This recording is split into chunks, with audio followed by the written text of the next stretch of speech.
We all know this person. I overpaid them all. I made women millionaires. I'm a feminist. You have seen them at school, at work, even sitting in the dinner table. The person that speaks with such confidence that for 1 second you actually believe they're right. We're going to bring them back to the Stone Ages where they belong. There is a confidence that breeds authority. It's like they have already done all the thinking so we don't have to. The reality of the concepts of your question just as questionable as what you're questioning. And in certain environments, this behavior, this aura, wasn't just expected, but it was required.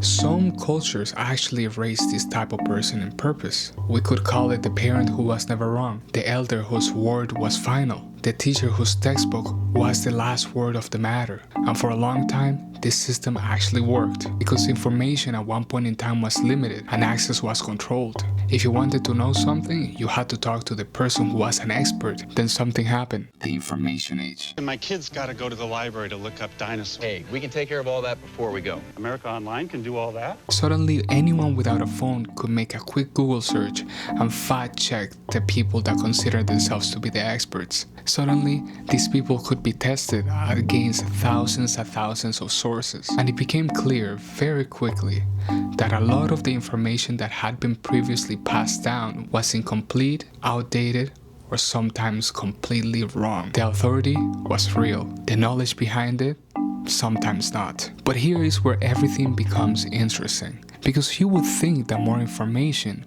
would make folks more open, more curious, open to updating their beliefs. And for some people it did. But for a specific type of person, the one that I am talking about today, it did the complete opposite. Cosmology goes back to being a flat earth with an enclosed system. It made them more defensive, more rigid, more committed to the position that they have held in the past. Because for this person, being right is not an intellectual position. Being right is an identity. And when you build your identity around being the one who is right in the room, new information is not an opportunity to learn. It is basically a threat. The psychologist Carol Dweck spent decades studying this dynamic. In her book Mindset, she identified two fundamental orientations toward knowledge and ability. The growth mindset. They believe that intelligence and understanding are things you develop over time through effort and new information. And then the fixed mindset. They believe that intelligence is a fixed trait that you either have or you don't. People with a fixed mindset avoid challenges, not because they're lazy, but because challenges threaten the very thing that their identity is built on. Being smart, being the one who knows, being the authority in the room. If I try to fail, it means I am not capable, as I need to believe I am, so better not try. Better to protect what I already have. Now, what would happen if you scale that up towards institutions? The history of science is littered with examples of authorities rejecting new information. When Ignaz Semmelweis proposed in 1847 that doctors should wash their hands before delivering babies, the medical establishment wasn't having it. They didn't like his proposition. They actually even went as far as ridiculing him. He was eventually admitted to a mental institution, where he actually died.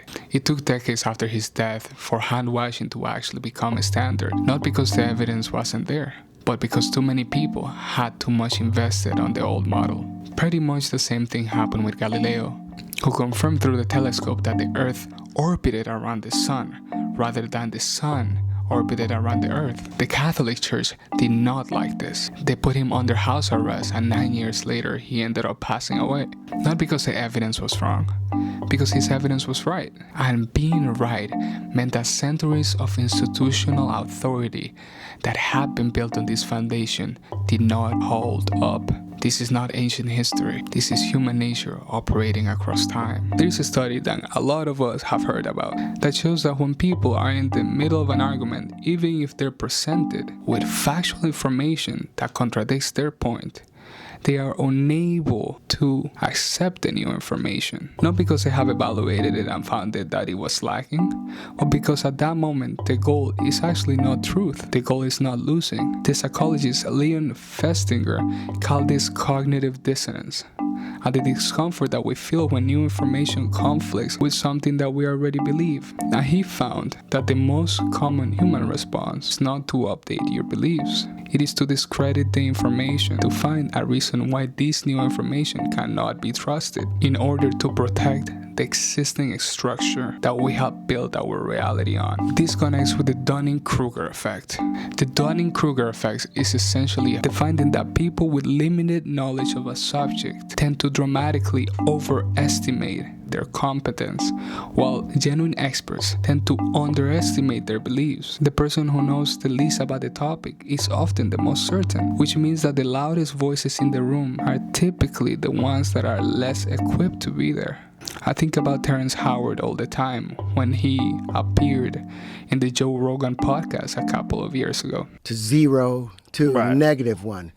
There is no 0 to even think 0. His points were unconventional, I understand. But what struck me was the response that he ended up getting. They immediately ridiculed him. And I'm not saying that Howard was right. I'm saying that the response itself was a demonstration of exactly the psychology that I'm explaining. Dismissal as a substitute of engagement. I heard someone once say, a wise man knows a great deal, but a wiser man knows that he does not know enough. Socrates built his entire method around this principle. He famously said that the only thing he knew for certain was that he knew nothing. And the people of Athens found this so threatening to their sense of established order that they sentenced him to death. And here is what worries me the most about the world that we're living in right now. This personality type, the person who cannot receive new information, who protects their identity through performance of certainty, is not just sitting at family gatherings. They're running universities. They're making policy. They're shaping the information, and the cause of that is not just individual conversations that go nowhere. The cause is collective stagnation. The cause is problems that never actually get solved, because the people with the power to address these problems are more focused on protecting their own identity than to actually solve problems. If the goal is actually to survive, if the goal is to evolve as humans that we are, then the most dangerous person in the room is not the one who asks too many questions. It's the one that stopped asking questions a long time ago and decided that what they knew was enough. That person is not unintelligent, they're defended. And a defended mind is the most expensive thing that any community can afford to have in a position of power. The question worth asking is not whether you know someone like this. You probably do. The question is whether you are willing to examine if, in any area of your life, that person is actually you. Just a quick reminder that if you haven't subscribed, please do. This is actually my third video, and I'm having a lot of fun doing it. I would like to make more, and I'd like to hear from you guys. Please drop a comment, and thank you.